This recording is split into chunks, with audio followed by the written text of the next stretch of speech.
I'm going to talk about the opera that I'm writing. Now, I can't get it to screen record, okay? So I'm going to have to do it with print screens. Right, yeah, so I'll, what am I saying? Let's just talk about Act 1 finale, what I've written. It's called Glitter Balls. The title is by Georges Balsa, who's writing the libretto. The glitter ball symbol is very important for the opera. I've got a coloratura soprano, I've got a mezzo soprano, or a countertenor. The character themselves could be sung by either. So we have two queens, Q1 and Q2, and then we have the baritone dad, who ironically has a much higher lyrical voice than when Queen 2 sings low. Georges can sing really high in the soprano range, but also really low in the bass range.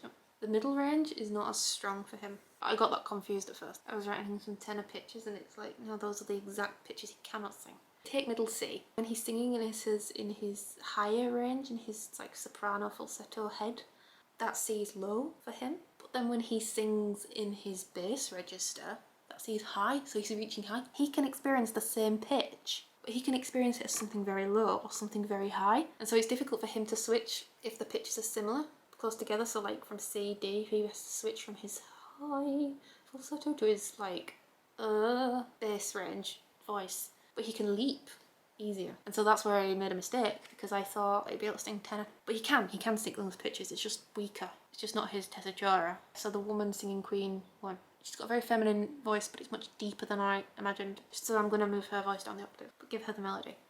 And give Georges some operatic soprano descant around it. So yes, it's like a week to go before the workshop, and I'm already having to change things because of these voices that I've misunderstood. I've tried to talk a bit about this music.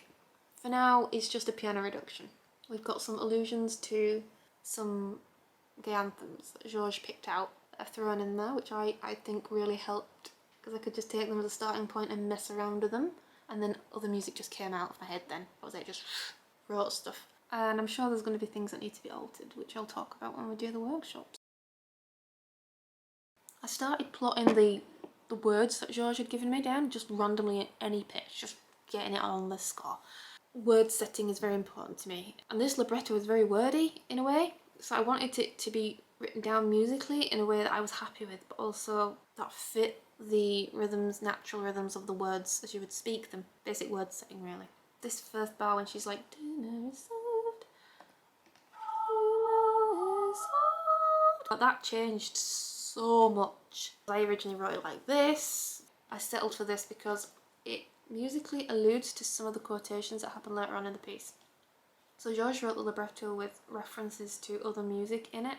So when the two queens come in, they only sing in established gay anthems.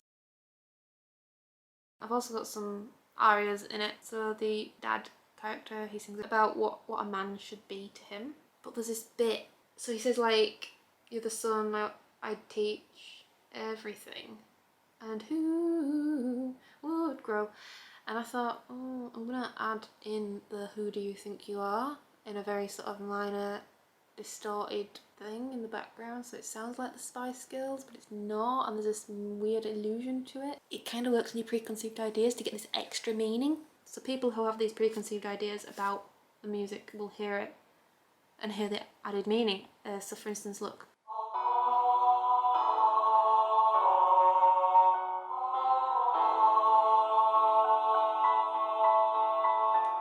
So that piano bit is like, it alludes to that, who do you think you are? Which is a bit I think Sporty Spice song. It's kind of like the music is saying, who do you think you are? When the dad is telling their son to be a man. But you wouldn't always hear it. There's just these tiny allusions to songs and stuff that happen just like that, but the rest of it is mine and the melodies are mine. And I kind of just wrote it, I guess I just wrote it intuitively. So the mother has a typical aria, I just intuitively composed it. We can talk about that in more detail if you want later. I wanted there to be some tension and apprehension, so I had this repeated note in the piano, creating a sense of tension.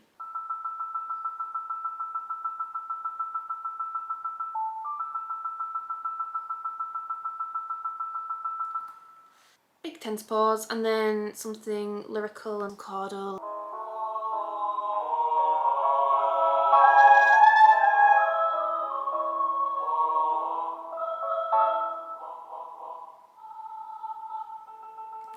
it goes back to the tension.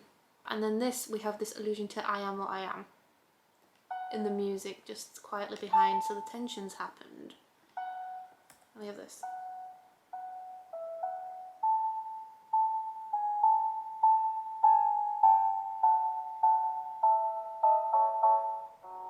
Back to my music. Yeah, something manic. I like writing the manic music because we have this idea that the mother is so very like in denial about the whole situation and she wants things to be happy that she's becoming like this robot and she's malfunctioning. She repeats these little syllables as she's like malfunctioning robot. And later on I have this glissando introduced. Oh, it's a portamento. Really malfunctioning. So she's like, she goes, I packed a photo.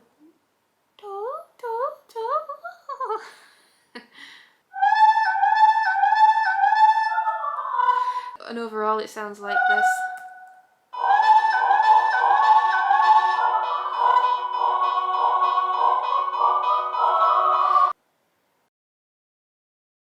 So opera and opera singing, the technique used is done in such a way that the voice would carry over an orchestra in a conventional theatre. And so the technique has been developed for years by different schools. You've got Italian style of singing, German style, French style, so on, all that. But it's been developed so that the voice primarily can project and be clear. Nowadays we have technology and we have different architecture and different spaces. Voices don't have to be so strictly restricted to the conventional, traditional technologies and facilities because they are limiting in a way. We keep it because historically we think that's what opera should sound like, but there's no reason why we shouldn't get a jazz singer in and microphone them up. Singing style has changed. I think it makes the timbres interesting.